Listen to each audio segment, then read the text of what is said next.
folks, shalom, welcome to Hollywood Uncensored. Sam Rubin here. The deal, very simple. No script, no rules. Just four smart folks who live and breathe all that happens in Hollywood. Their very candid opinions on some decidedly sexy stuff. Speaking of sexy, our panel, Mike Catherwood, the host of radio's Love Line. Yes. Allison Melnick hangs in the world, according to Paris. And, oh, nothing, our Oscar winners, Psycho Mike couldn't believe it, from 3-6 Mafia, now the stars of VH1's famous food, DJ Paul. Here also, Juicy J. What up? We trippy, man. I was going to call myself Juicy S, but it did not play the same way. This is Juicy, like it? Juicy S. Juicy S.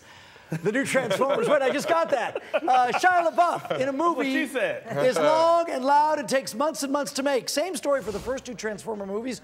During those movies, Shia, apparently not Shia, with Megan Fox, he now admits to a real-life hookup. Here is what Shia said. Quote, look, you're on the set for 6 months with someone who's rooting to be attracted to you, and you're rooting to be attracted to them. I never understood the separation of work and life in that situation, but the time I spent with Megan was our thing, and I think you can see the chemistry on screen.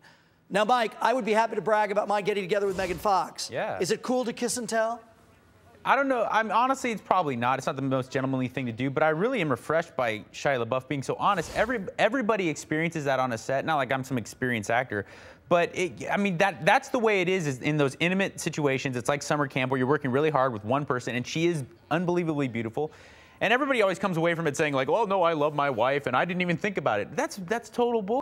I mean, I appreciate the fact that Shia LaBeouf is open about the fact that, look, when you're on those sets, it's like this crazy petri dish of emotions, and it just strengthens all these kind of romantic feelings you might have for your female counterpart. And, you know, I mean, Brian Austin Green probably isn't too happy about it, but... Right, and do you think we need to hear from him, or do you think we will? It was the wrong time to bring it up. I mean, she's married now, but I respect his answer. It was, you know, he wasn't a gentleman about it. I mean, especially men, they shouldn't kiss and tell. I agree with you. It was the wrong time to bring it up because the chick on the new one is hot. I went and seen it last night. Rosie's hot. I know her. She's a doll. Right. She's gorgeous. All right, Juicy, if you had to pick, Megan or Rosie? Megan, man. Megan. He's old school. Yes. Yeah. Megan Fox is from another world. She's so hot. Yeah. She's but an that alien. new one, She's a man. beautiful I seen alien. the new Transformers last night. Right. That new girl is hot. Yeah. The movie I gotta see the comes new one. on with the camera panning up her butt, walking up steps. Yeah, I gotta see it. That's a very long, and her butt in 3D, by the way. Butt shot. So that's quite the butt shot. You know what? We're outsourcing so much nowadays. Let's at least keep our hot chicks, you know, domestic. American. Yeah. So you resent that? Megan Fox all the way. Go USA. Go, yeah, I like that. I like that answer, too. All right, how much misbehavior, Allison, is there in these clubs? Oh, tons, and I love it. Hey, what do you think that is? Because they think people aren't going to talk about it, or why do you think that happens? Well, my parties, we don't have the paparazzi and everybody inside. Like, we won't allow it. So it's, you know, they come, they do their thing. We don't allow the press inside. LA's totally different from New York. I'm from New York, and we really don't have celebrities there. We have, like, our socialites and our models. You know, they want to be in the press. They want to be in Page 6 the next day and so on and so forth. But LA... you know, the Leos and the Tobys, and, you know, they want their privacy. So I tried to make my clubs and lounges, he knows, he parties with us, where there's no paparazzi around, there's nobody knowing what we're doing, and, you know, who's talking to who and who's hooking up with who. It's ridiculous. But now that we all do, everybody's got that iPhone in their pocket, or does that worry you at all, or? Yeah, there are people out there taking pictures all the time. We get it all the time, Paris and I get it. You know, and See, but like with Paris, I think she likes it. We love it. But when it comes I'm not gonna lie, we love it. Like the amateur paparazzi, like you're saying, the people with the smartphones in their pocket, those type of people that would have the desire to take a picture of a celebrity aren't going to make it into her parties. I mean, you kind of feel... Some of them do. Like, some of them do sneak their way in, like, especially, like, people who want to buy tables, or we never know what the door person's doing outside or getting money. But Paris and I just had this guy that we know that frequents my parties. He collected a lot of pictures and a lot of information, and then we heard he was trying to sell a show about us. Oh, geez. So, but we know so many people, we found out about it right away. But how are Mike and I ever going to get into one of your parties? You guys are hot. You can come in anytime you want. Look at that. You want to be my wingman? She doesn't have her contacts in. I tell you what, no question. How hot are these parties? Have you found? Okay, here's the thing. You guys have the incredible success with 3-6 Mafia, the Oscar win. A lot of stuff going on, and I think we've talked about it. I think that sort of changes your life. It elevates you. You're going to parties you never went to before. Yeah. So is it as cool as everybody thinks it must be? Yeah, it's super cool. We're from the South, man, so we got crunk clubs there, but it's different, you know.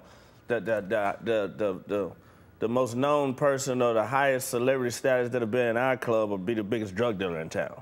Yeah. You know, it's different out here. You got people like Paris and all these big celebrities, man. You just sit up there like, damn, they look just like on TV. And you think you're looking at TV, like you're picking up the remote, like trying to change it or something. But like, yeah, man, she throws some crazy parties. I go to a lot of crazy parties out here. And anytime I'm with Paris, it's always great. Because all the hot chicks flock around her. And she's so funny. Why do hot so chicks funny. flock around They want to be her. They want to be her. Who doesn't want to be her? She's beautiful, she has money, she's talented, she's a brand. I don't know if you guys agree with me. It's not so much about how much money you make or what parties you get into, but it's how much you achieved in life. And that's how we like kind of evaluate. Well, but don't you think part of the scorecard in that, certainly in Hollywood, is if I can get into that party or not? Well, I turned partying into a career for myself, so that's my career. And because and Allison, did you turn it into a career because you just like going to parties? Yeah, I loved it. And then I became a ham in front of the camera when people would come in, so I created a reality show in 2003 about it. I have a book coming out. I opened up my first club in 2008. So it's a career, and you know, there's courses like Harvard has courses where my friends speak at to talk about the nightlife business and how much money you can make in it. I mean, look at all because isn't the one thing the crazy math? What, a bottle of Crown Royal has how many drinks in it? And an Oscar in it. Okay. You know what? We got to tell you where these guys' Oscars. We'll do that when we come back here. One soon-to-be superstar says many film folks fall into a, quote, black box. Plus, sorry, Charlie, not only have you been replaced, you've been killed off altogether. We'll explain as Hollywood Uncensored continues here.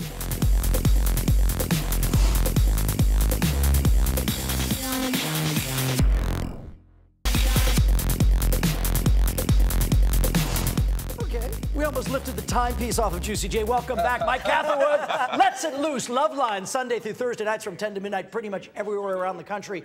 Friday and Saturday nights, Mike is dating. So too Charlie Sheen, and things once again turning from bad to worse for Charlie. Some talks of a new sitcom for the star, but nothing formalized. And a judge now says his residual checks from 2.5 Men will have to be garnished to pay alimony and child support. And now, word that When 2.5 Men starts again in August with Ashton Kutcher. How to explain that the character of Charlie Harper's no longer on the show? Simple. Drive his car off a cliff. Allison, are producers being petty, or is it a funny way to send Charlie's character off with the hope he never, ever comes back? I mean, I think it's humorous. I mean, you're off the cliff, you're not coming back. You're not in hospital, you're not seeking revenge on anybody, you're dead. You know, there's so many things they could do with this to make it funny and light. They could stick tigers on him and suck all the tiger blood out of him. You know, all the hookers that lock themselves in the closets could come out and strangle him to death. There's so many things that you could do. That's a big closet, I think. There's just so many funny things you could do. I just think they want to be done with it. It's definite. You're off the cliff. You're not coming back. Wow. You think that's harsh? I don't think it's harsh. I think they have every right to do that. They own that character as you know, intellectual property, and they're free to do with it whatever they want to. But I always thought that the show was bigger than him and his childish antics.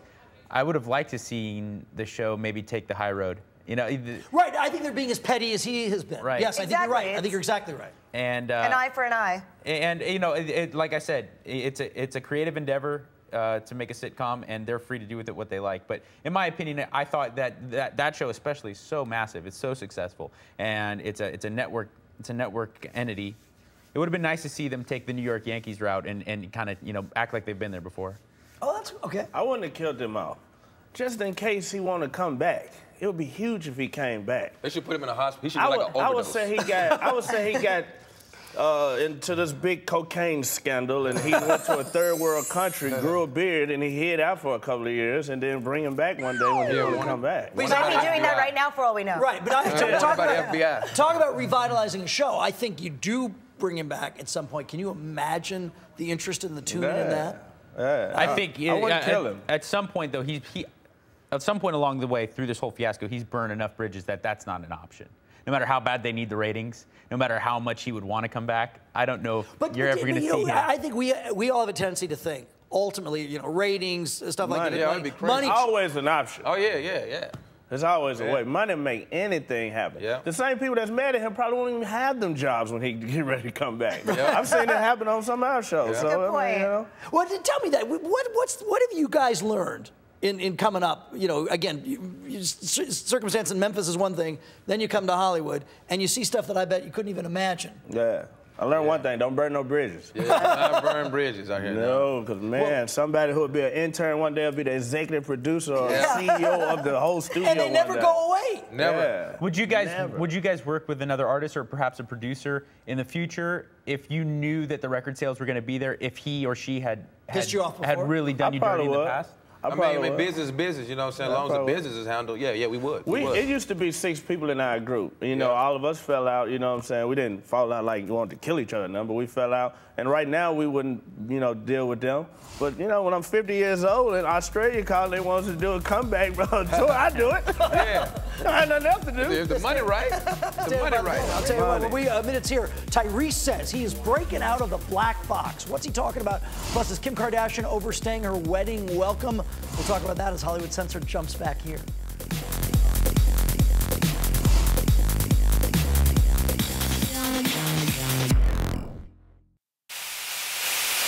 Guests of Hollywood Uncensored receive an assortment of skincare products from Caudalie, the French beauty secret that combines the finest science and the finest ingredients. There's a reason that Caudalie is the #1 skincare company in France. Discover it today at caudalie-usa.com.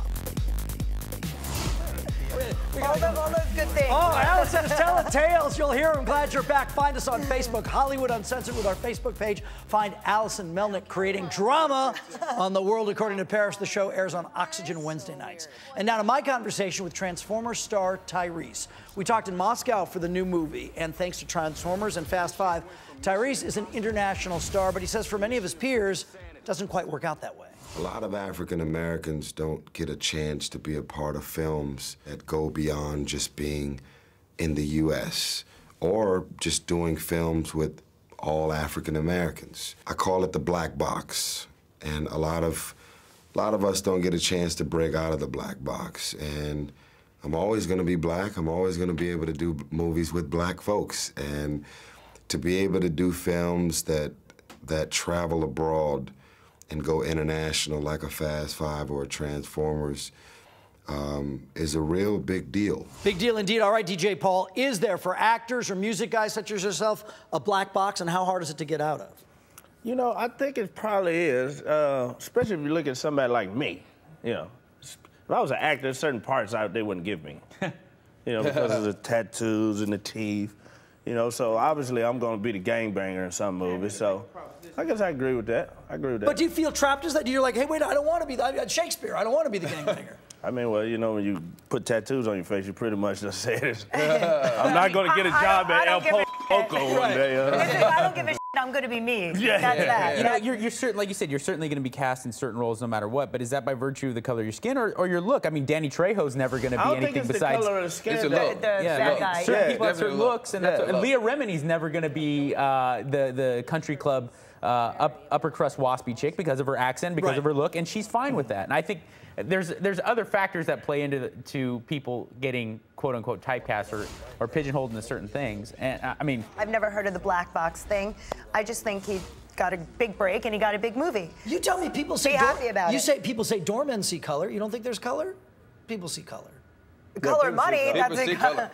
Color money. I don't see color. I don't see color, and I feel bad for the people that do see color. I mean, I think maybe what he was alluding to is the fact that there's not as many worldwide super A-list stars that are African American in comparison to white ones. But oh well, I mean, I think. Look, I mean, it's a representation of how the rest of the world is going to look at stuff. I mean, we're very lucky. I think we have a different view of it because we're born and raised in LA or New York City. You live in places like that. It just honestly doesn't become a factor. Certainly outside of the United States of America, I think it is. It's probably a lot bigger deal. How well does your guys' music travel? Oh, everywhere. International, everywhere. And are you surprised at some Mars? No, in Pluto, these guys are enormous. But are you surprised at some of the countries you're popular in? Oh, yeah. Yeah. We go to Japan. I was shocked. You know, they have fake tattoos, like ours, painted on them. Sometimes the real ones. T-shirts, everything. Did you greet your Japanese fans in Japanese? No, I can greet them another way. I'd be like, what up? Japanese lady fans. Well, thank you for that. When we return here, are we kimmed out? From her big bum to her upcoming I do's, her fans saying I don't to an overexposed Kardashian. We'll talk about it when we return.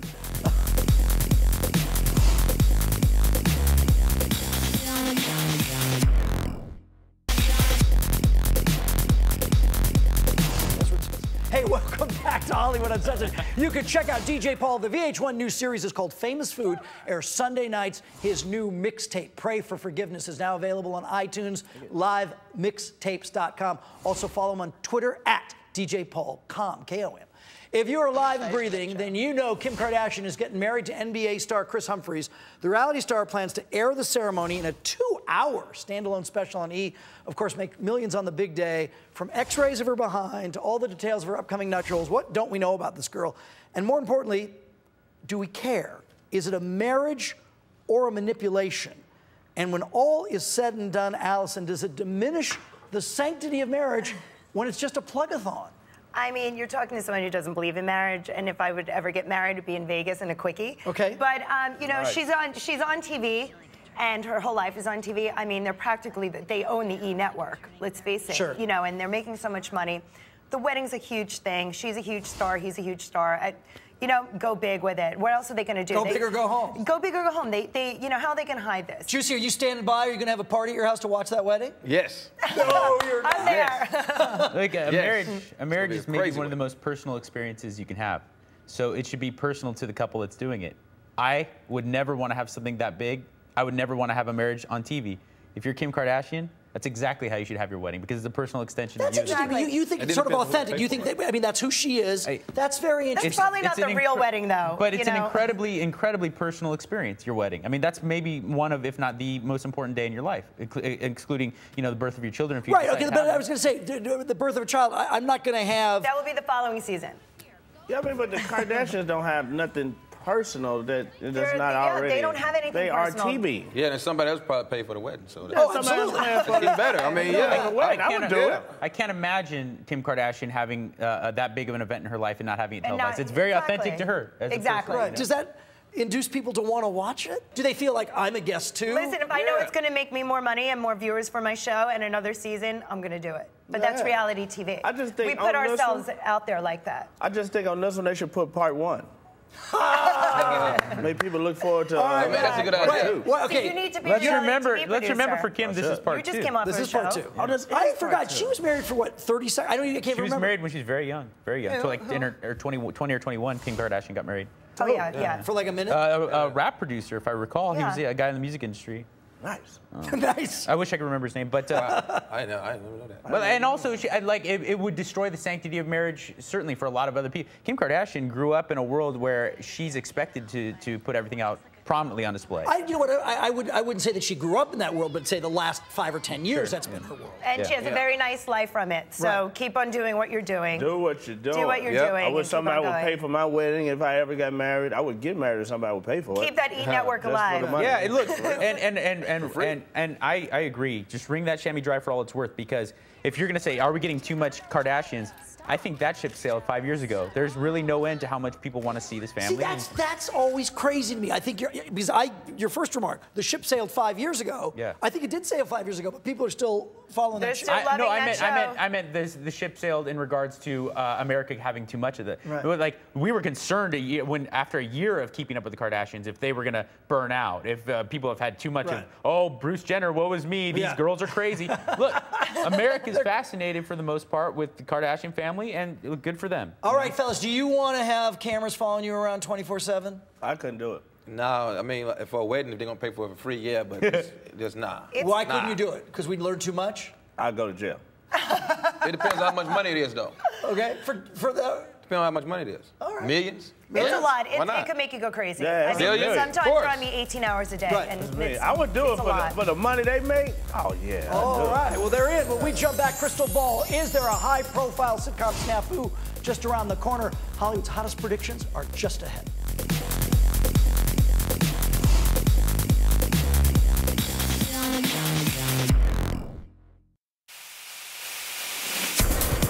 Guests of Hollywood Uncensored go gold class. It is the first-class way to see a movie and offers the ultimate escape for movie lovers, from the amazing lounge area to the plush micro suede recliners to the best food and beverages and service anywhere. Check it all out at goldclasscinemas.com.